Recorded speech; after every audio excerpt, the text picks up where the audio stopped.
Hello नमस्कार दोस्तों, मैं संदीप आपका स्वागत करता हूं आपका अपना YouTube channel exam study SP में। दोस्तों, आज मैं रेलवे के लिए स्पेशल साइंस का प्रैक्टिस सेट लेकर आया हूं, है ना। आज से लेकर मैं डेली एक एक प्रैक्टिस सेट लेकर आऊंगा, है ना, जो कि रेलवे के लिए बहुत ही इंपॉर्टेंट रहता है। देखिए, इसमें क्या है कि फिजिक्स का मैं डालूंगा क्वेश्चन, केमिस्ट्री का रहेगा और बायोलॉजी, यानी तीनों मिलाकर कितना रहेगा, टोटल 25 क्वेश्चन रहेगा, है ना। तो चलिए दोस्तों, यदि आप इस चैनल पर नए हैं तो सब्सक्राइब कर लीजिए और बगल बेल आइकन जरूर दबा लीजिएगा, ताकि मैं जब भी वीडियो डालूँ सबसे पहले इसका नोटिफिकेशन आप तक पहुँचते जाए, है ना। तो चलिए देर न करते हुए शुरू करते हैं। देखिए, पहला क्वेश्चन क्या है, भार की एसआई इकाई क्या है। तो दोस्तों, भार की एसआई इकाई क्या है, इसका आंसर क्या होगा। इसका आंसर हो जाएगा ऑप्शन नंबर बी, यानी कि न्यूटन, है ना। भार की एसआई इकाई क्या होता है, तो न्यूटन होता है ना। चलिए नेक्स्ट है, नेक्स्ट क्वेश्चन क्या है। और दोस्तों, इसमें याद रखिएगा, जैसे कि इसमें कुछ पूछ लिया जाता है क्वेश्चन कि इसमें इसका जो है साई मात्रक ये होता है तो इसका प्रतीक क्या होगा। जैसे कि पूछ लेता है क्वेश्चन कि पदार्थ की मात्रा क्या होता है, पदार्थ की मात्रा का एसआई मात्रक क्या होता है, तो मोल होता है। उसमें क्या होता है ना, ऐसे लिखा जाता है मोल, MOLE, है ना। और कभी कभी पूछ लेता है कि इसका प्रतीक क्या होता है, तो प्रतीक क्या होगा, MOL होता है। इसमें आप कन्फ्यूज मत होइएगा, मोल और प्रतीक और एसआई मात्रक में, है ना। ये हो गया इसका प्रतीक हो गया और इसका क्या होगा, एसआई मात्रक हो गया, है ना। चलिए नेक्स्ट देते हैं, क्या बोल रहा है क्वेश्चन, निम्नलिखित में से किसमें केवल परिमाण होता है, दिशा नहीं होती है। तो बताए दोस्तों, इसका आंसर क्या होगा, जिसमें केवल परिमाण होता है और दिशा नहीं होती है। इसका आंसर हो जाएगा ऑप्शन नंबर सी, यानी कि कार्य, है ना। कार्य एक ऐसा राशि है जो कि इसमें केवल परिमाण होता है और दिशा नहीं होती है। इसे क्या कहा जाता है, जिसमें केवल परिमाण और दिशा नहीं होती है, उसमें क्या उसे क्या क्या कहा जाता है, तो इसे अदिश राशि कहा जाता है। क्या कहा जाता है, अदिश राशि। इसके कुछ उदाहरण है, जैसे कि हो गया चाल, दूरी, द्रव्यमान, आयतन, और ये कार्य हो गया। ये सब क्या है, ये सब अदिश राशियाँ हैं। और सदिश राशि क्या क्या होगा, जिसमें सदिश राशि में क्या होता है, जिसमें अ, दिशा और दूरी, सॉरी, दिशा और परिमाण दोनों हों, है ना। जैसे कि हो गया वेग, बल, संवेग, विस्थापन। ये सब में क्या होता है कि दिशा भी होता है और परिमाण भी होता है। नेक्स्ट क्वेश्चन है,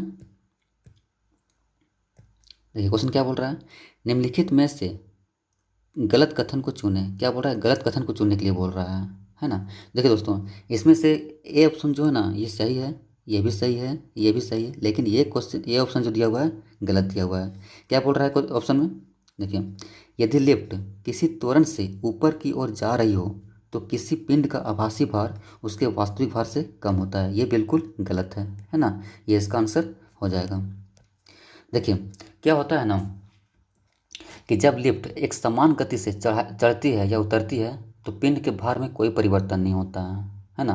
लेकिन जब लिफ्ट त्वरित गति से ऊपर जाती है तो पिंड का भार बढ़ जाता है, जबकि त्वरित गति से नीचे उतरते समय पिंड का भार घट जाता है। और दोस्तों, यदि लिफ्ट की डोरी टूट जाए तो क्या होता है, यदि लिफ्ट की डोरी टूट जाए तो लिफ्ट मुक्त अवस्था में नीचे गिरता है ना। यानी कि जब लिफ्ट क्या होता है, जब नीचे उतरता है और उस कंडीशन में अगर लिफ्ट की डोरी टूट जाए तो क्या होता है ना, कि लिफ्ट जो होता है वो मुक्त अवस्था से नीचे गिरता है। यानी कि ऐसी स्थिति में क्या होता है ना, कि पिंड जो होता है वो भारहीन हो जाता है, यानी कि शून्य महसूस होता है।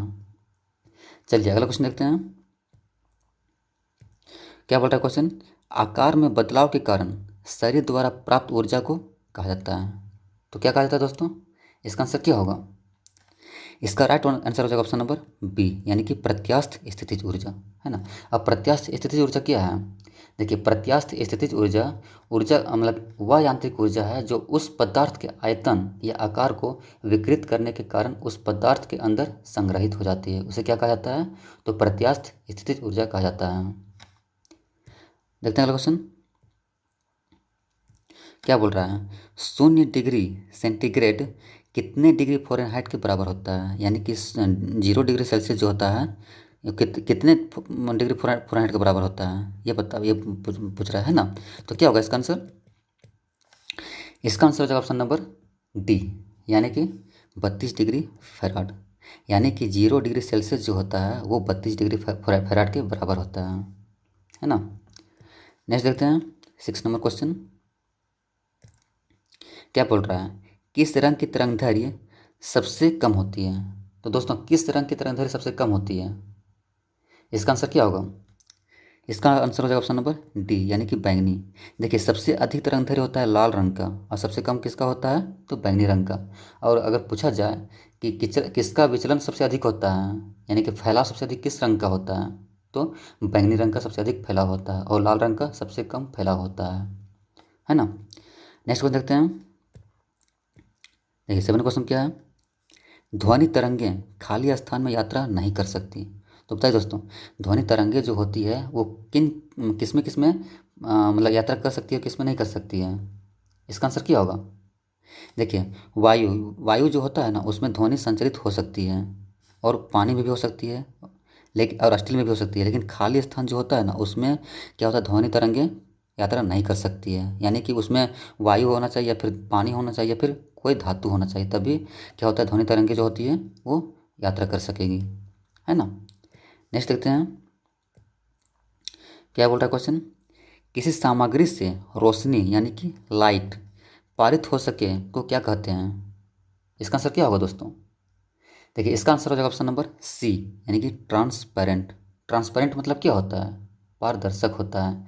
ऐसी सामग्री जिसमें से रोशनी बिना बिखरे हुए आर पार हो जाती है उसे क्या कहा जाता है, तो पारदर्शक यानी कि ट्रांसपेरेंट कहा जाता है।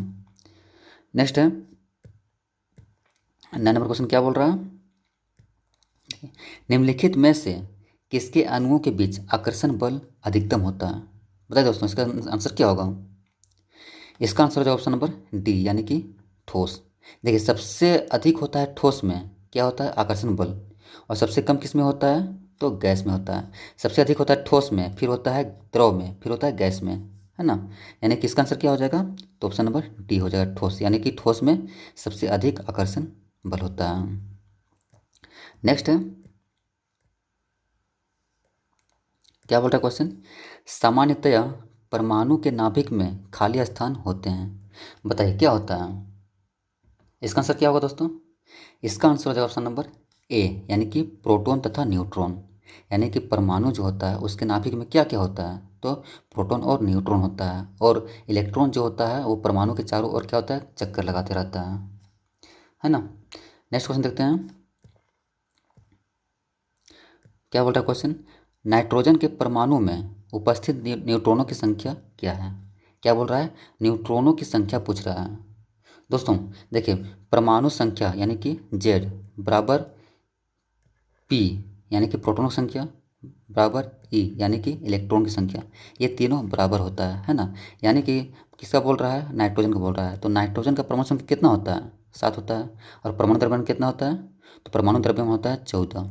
अब नाइट्रोजन न्यूट्रॉन की संख्या निकालना है तो क्या करेंगे, देखिए इसमें क्या करना है कि 14 में से 7 घटा देंगे तो ये क्या निकल जाएगा, ये न्यूट्रॉनों की संख्या निकल जाएगा यानी कि 7, है ना। ये क्या हो जाएगा, न्यूट्रॉनों की संख्या हो जाएगा, यानी कि ऑप्शन नंबर क्या होगा इसका, ऑप्शन नंबर सी हो जाएगा, है ना। यानी कि अगर परमाणु संख्या पूछा है और इलेक्ट्रॉन की संख्या पूछ ले तो क्या हो जाएगा, जो परमाणु की संख्या रहेगा वही इलेक्ट्रॉन की संख्या रहेगा, है ना। और अगर न्यूट्रॉन की संख्या पूछ ले तो क्या हो जाएगा, 14 में से 7 घटा लेंगे तो वही आ जाएगा न्यूट्रॉनों की संख्या। चलिए नेक्स्ट क्वेश्चन देखते हैं क्या बोल रहा है, जिस तापमान पर किसी गैस का आयतन शून्य हो जाता है उसको क्या कहते हैं। बताए दोस्तों इसका आंसर क्या होगा। इसका आंसर हो जाएगा ऑप्शन नंबर बी यानी कि परम शून्य तापमान, है ना। जिस तापमान पर किसी गैस का आयतन शून्य हो जाता है उसको परम शून्य तापमान कहते हैं। नेक्स्ट देखते हैं, देखिए क्या बोल रहा है क्वेश्चन, निम्नलिखित में से कौन सा एक रेडियो एक्टिव तत्व नहीं है। क्या बोल रहा है, रेडियो एक्टिव तत्व नहीं है, नहीं है सो पूछ रहा है ना। इसका आंसर क्या हो जाएगा, इसका आंसर हो जाएगा ऑप्शन नंबर बी यानी कि टाइटेनियम, है ना। टाइटेनियम इसका राइट आंसर हो जाएगा। देखिए प्लूटोनियम प्लूटोनियम जो है, यूरेनियम और थोरियम, ये तीनों क्या है, ये तीनों रेडियो एक्टिव तत्व हैं, लेकिन ये टाइटेनियम जो है ना ये रेडियो एक्टिव तत्व नहीं है, यानी कि इसका आंसर हो जाएगा ऑप्शन नंबर बी। क्या हो जाएगा, देखिए इसका आंसर हो जाएगा ऑप्शन नंबर बी यानी कि टाइटेनियम। नेक्स्ट देखते हैं, देखिए 14 नंबर क्वेश्चन पे क्या बोल रहा है, बड़े परमाणुओं वाले तत्वों से बने बंध खाली स्थान होते हैं। क्या होते हैं? बहुत कमज़ोर होते हैं, बहुत मजबूत होते हैं, या केवल मजबूत होते हैं? इसका आंसर क्या हो जाएगा? देखिए इसका आंसर हो जाएगा ऑप्शन नंबर ए, है ना। बड़े परमाणुओं वाले तत्वों से बने बंध बहुत कमज़ोर होते हैं, क्योंकि परमाणु का आकार जितना बड़ा होगा, बंध तोड़ने के लिए नाभिक से उतनी ही कम ऊर्जा आपूर्ति की जाएगी, है ना। चलिए नेक्स्ट क्वेश्चन देखते हैं। देखिए दोस्तों, ये एक अभिक्रिया दिया हुआ है। क्या है? ये एक अभिक्रिया दिया हुआ है। इसमें से पूछ रहा है कि इसमें किस पदार्थ का ऑक्सीकरण हो रहा है। क्या बोल रहा है? किस पदार्थ का ऑक्सीकरण हो रहा है। इसका आंसर क्या होगा? इसका आंसर हो जाएगा ऑप्शन नंबर बी, यानी कि कार्बन मोनोऑक्साइड। ये कार्बन मोनोऑक्साइड जो है ना, इसी का क्या हो रहा है? इसी का ऑक्सीकरण हो रहा है ना। इसका आंसर हो जाएगा ऑप्शन नंबर बी, यानी कि कार्बन मोनोऑक्साइड। नेक्स्ट है, निम्नलिखित में से कौन सी धातु आयरन क्लोराइड में से लोहे को विस्थापित नहीं करेगी। क्या बोल रहा है? ऐसी कौन सी धातु है जो कि आयरन क्लोराइड में से लोहे को विस्थापित नहीं करेगी। इसका आंसर क्या होगा दोस्तों? इसका आंसर हो जाएगा ऑप्शन नंबर बी, यानी कि चांदी। चांदी ऐसी धातु होती है जो कि आयरन क्लोराइड में से लोहे को विस्थापित नहीं करेगी। नेक्स्ट है, हेमेटोलॉजी का अध्ययन से संबंधित है। हेमेटोलॉजी में किसका अध्ययन किया जाता है? तो हेमेटोलॉजी में रक्त का अध्ययन किया जाता है। किसका अध्ययन किया जाता है? रक्त का। नेक्स्ट है, क्या बोल रहा है नेक्स्ट क्वेश्चन? किस कोशिकांग को कोशिका का मास्टर कहा जाता है? किसको कहा जाता है? किस कोशिकांग को कोशिका का मास्टर कहा जाता है? बताइए दोस्तों, इसका आंसर क्या होगा? इसका आंसर हो जाएगा ऑप्शन नंबर डी, यानी कि नाभिक, है ना। नाभिक को कोशिका का मास्टर कहा जाता है, और नाभिक कोशिका के डीएनए की ब्लूप्रिंट के अवयव अपने में समाहित रखता है। नेक्स्ट है, रक्त और हड्डियाँ के उदाहरण है। किसका उदाहरण है? संयोजी ऊतक का उदाहरण है, एपिथेलियल ऊतक का उदाहरण है, मेरिस्टेमेटिक ऊतक का उदाहरण है, या फिर तंत्रिका का।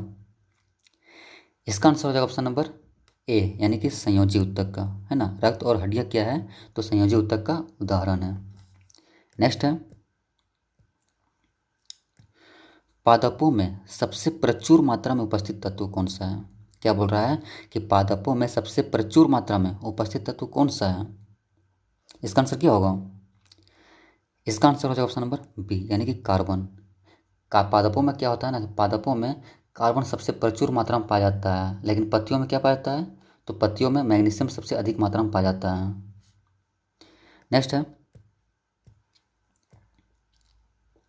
क्या बोल रहा है क्वेश्चन?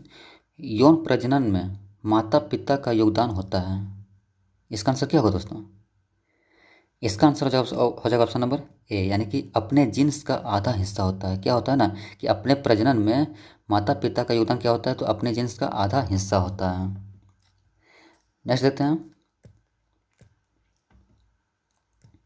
जीवन की उत्पत्ति के बारे में ओपेरिन का सिद्धांत किससे संबंधित है? क्या बोल रहा है? जीवन की उत्पत्ति के बारे में ओपेरिन का सिद्धांत किससे संबंधित है? इसका आंसर क्या होगा? इसका आंसर हो जाएगा ऑप्शन नंबर ए, यानी कि रासायनिक विकास, है ना। नेक्स्ट है, कार्ल लिनियस को किस रूप में जाना जाता है? क्या बोल रहा है? कार्ल लिनियस को किस रूप में जाना जाता है? इसका आंसर क्या होगा? इसका आंसर हो जाएगा ऑप्शन नंबर ए, यानी कि father of taxonomy. Karl Linnaeus को क्या कहा जाता है? तो फादर ऑफ टेक्सोनॉमी कहा जाता है ना। देखिए कार्ल लिनियस ने वर्गीकरण की जो प्रणाली शुरू की थी, उसी से आधुनिक वर्गीकरण प्रणाली की नींव पड़ी, इसलिए उन्हें आधुनिक वर्गीकरण के पिता यानी कि फादर ऑफ मॉडर्न टेक्सोनॉमी कहा जाता है। और दोस्तों 1753 ईस्वी में इन्होंने जीवों की द्विनाम पद्धति को भी दिया था, है ना। किन्होंने? तो कार्ल लिनियस ने। कब दिया था? तो 1753 ईस्वी में दिया था, है ना, द्विनाम पद्धति। इसे याद रखिएगा। नेक्स्ट है, क्या बोल रहा है क्वेश्चन? क्लेमिडोमोनास निम्नलिखित में से किस किंगडम यानी कि वर्ग से संबंधित है? इसका आंसर क्या होगा? इसका आंसर हो जाएगा ऑप्शन नंबर बी, यानी कि किंगडम प्रोटिस्टा। क्या हो जाएगा? किंगडम प्रोटिस्टा, है ना। नेक्स्ट है और लास्ट क्वेश्चन है दोस्तों, निम्न में से कौन सा एंजाइम अग्न्याशय द्वारा स्रावित होता है? ऐसा कौन सा एंजाइम है जो अग्न्याशय द्वारा स्रावित होता है? इसका आंसर क्या होगा बताइए। इसका आंसर हो जाएगा ऑप्शन नंबर सी, यानी कि ट्रिप्सिन, है ना। अग्न्याशय जो होता है, यानी कि एंजाइम जो ट्रिप्सिन एंजाइम जो होता है वो अग्न्याशय द्वारा स्रावित होता है। और दोस्तों अग्न्याशय में टोटल 3 प्रकार के एंजाइम पाए जाते हैं। कौन कौन से पाए जाते हैं? तो ट्रिप्सिन एंजाइम एंजाइम पाया जाता है, माइलेज पाया जाता है और लाइपेज पाया जाता है। और तो दोस्तों ट्रिप्सिन का मतलब कार्य क्या होता है? ट्रिप्सिन एंजाइम का कार्य क्या होता है? तो यह प्रोटीन एवं पेप्टोन को पॉलीपेप्टाइड्स तथा अमीनो अम्ल में परिवर्तित करता है। और एमाइलेज का क्या कार्य होता है? ये एमाइलेज जो होता है इसका क्या कार्य होता है? इसका यह कार्य होता है कि मॉन्ड यानी कि स्टार्च को घुलनशील शर्करा में परिवर्तित करता है। और लाइपेज का क्या कार्य होता है? ये लाइपेज जो होता है इसका क्या कार्य होता है? ये इमल्सिफाइड वसाओं को ग्लिसरीन तथा फैटी एसिड्स में परिवर्तित करता है ना। तो दोस्तों आपको ये वीडियो कैसा लगा है? अगर आपको ये वीडियो अच्छा लगा है तो प्लीज़ लाइक करें और सब्सक्राइब करना ना भूलें। और दोस्तों मैं इसका पीडीएफ भी प्रोवाइड करवाऊंगा, जो कि डिस्क्रिप्शन में इसका लिंक दे दूंगा, वहाँ से आप डाउनलोड कर लीजिएगा और इसका प्रैक्टिस भी पापा कर सकते हैं। देखिए इसका मैं आंसर शीट भी दे दिया हूँ यहाँ पर नीचे, देखिए उत्तरमाला दे दिया हूँ, आप इसको बाद में सेट मार सकते हैं, है ना। तो चलिए दोस्तों आज का वीडियो यहीं रखते हैं, फिर मिलते हैं नेक्स्ट वीडियो में।